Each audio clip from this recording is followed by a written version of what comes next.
तो दोस्तों कल्याण ज्वेलर्स ने अपने क्वार्टर 3 के नंबर को डिस्क्लोज कर दिया है। तो चलिए देखते हैं क्या है क्वार्टर 3 के नंबर्स के अंदर। डाटा मिलियंस में है, मैं आपको क्रोर्स में बता रहा हूँ। तो देखिए पिछले क्वार्टर में कंपनी 7,856 करोड़ का रेवेन्यू जनरेट की थी ऑपरेशन के थ्रू। पिछले साल की बात करते हैं 7,278 करोड़ के आसपास, जबकि अभी देखें तो कंपनी का रेवेन्यू बढ़ के 10,343 करोड़ आपको जाता हुआ देखने को मिला। तो साल दर साल जाते हैं तो साल दर साल कंपनी के रेवेन्यू के अंदर एक बड़ी तेजी आपको देखने को मिल रही है। लगभग बोल सकते हैं 43 से 44% के आसपास का जंप है कंपनी के रेवेन्यू के अंदर साल दर साल। जबकि क्वार्टरली बेस पे जाते हैं तो क्वार्टरली बेस पे भी कंपनी के रेवेन्यू के अंदर लगभग 31 से 32% के आसपास का जंप है। तो कंपनी का रेवेन्यू देखें साल दर साल क्वार्टर क्वार्टर दोनों आपको बढ़ता हुआ देखने को मिला है। पहली बार आप कह सकते हैं कंपनी का जो रेवेन्यू है वो 10,000 करोड़ के ऊपर आपको जाता हुआ देखने को मिला है। लेकिन ये बेसिकली सरप्राइज नहीं है, क्योंकि कंपनी ने अपने Q3 बिजनेस अपडेट में भी बता दिया था कि उनके जो सेल्स है वो 41 से 42% आपको बढ़ते हुए देख लो। तो वही चीज़ यहाँ पे देखने को मिला, 43-44% के आसपास की तेजी है। तो रेवेन्यू कोई सरप्राइज नहीं है, क्योंकि जो कंपनी ने अपडेट दिए थे उस हिसाब से मार्केट का जो अनुमान निकलता है वो 10,300 करोड़ के आसपास। तो आप कह सकते हैं रेवेन्यू इनलाइन आपको देखने को मिल रहा है। चलिए कंपनी खर्चे क्या निकलते हैं वो देखते हैं। तो देखिए पिछले क्वार्टर में कंपनी 7,557 करोड़ खर्च की थी, पिछले साल 7,024 करोड़, जबकि अभी देखें तो कंपनी का खर्चे 9,806 करोड़ आपको जाता हुआ देखने को मिला है। तो कंपनी के खर्चे भी देखते हैं तो खर्चे भी आपको उसी रफ्तार से बढ़ते हुए देखने को मिले जिस रफ्तार से कंपनी के रेवेन्यू बढ़ रहे हैं, क्योंकि 40% के आसपास के खर्चे भी कंपनी के साल दर साल आपको बढ़ते हुए देखने को मिला। स्पेशली इन्वेंट्री के नाम पे फायदा हुआ है कंपनी को, 444 करोड़ का फायदा हुआ है, जबकि पिछले साल 34 करोड़ के आसपास का नुकसान हुआ था। जबकि कंपनी का purchase of stock in trade देखें तो 192 करोड़ है, जबकि पिछले साल 0 रुपये था। तो ये दोनों चीज़ें यहाँ पे देखें तो पिछले साल के कंपेयर में डिफरेंस आपको देखने को मिला है।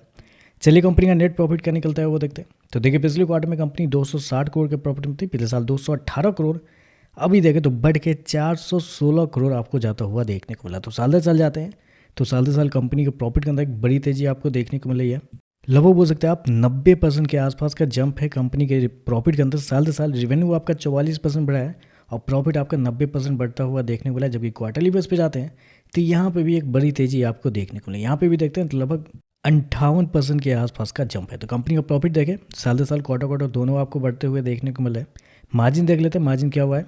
तो पिछले साल जो कंपनी का मार्जिन था वो था आपका 2.99% के आसपास। पिछले क्वार्टर की बात करते हैं तो पिछले क्वार्टर में 3.31, जबकि अभी देखें तो बढ़ के 4.02 आपको जाता हुआ देखने को। मार्जिन देखें तो मार्जिन के अंदर भी तेजी आपको साल दर साल क्वार्टर क्वार्टर देखने को मिली है।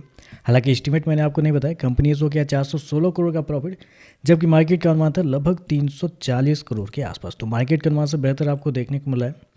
चलिए कंपनी का EPS क्या है वो देखते हैं। तो देखिए पिछले क्वार्टर में कंपनी का EPS 2.52 रुपये, पिछले साल 2.12 रुपये, अभी देखें तो 4.03 आपको देखने को मिला है। तो ओवरऑल लगा जाए तो नंबर तो बहुत अच्छे आपको देखने को मिले, नंबर में कोई भी खराबी आपको देखने को नहीं मिले। रेवेन्यू पता था मार्केट को, तो रेवेन्यू को छोड़िए, कंपनी का प्रॉफिट देखें तो प्रॉफिट एस्टीमेट से बेहतर है। मार्जिन के अंदर तेजी आपको देखने को मिली है। तो नंबर देखें तो नंबर अच्छे देखने को मिले, लेकिन हमेशा से एक ही प्रॉब्लम कंपनी के साथ रही है, वो है कि हर बार कंपनी फ्राइडे मार्केट क्लोज होने के बाद कंपनी अपने रिजल्ट देती है, रिजल्ट बहुत शानदार आते हैं, लेकिन जब मंडे को जब गैप अप ओपनिंग होता है उसके बाद से ऐसी गिरावट आती है, ऐसी प्रॉफिट बुकिंग या क्या कहेंगे आप, ऐसी सेलिंग आती है कि शेयर आपको लाल हरे निशान से लाल निशान में आपको जाता हुआ देखने को मिल जाता है।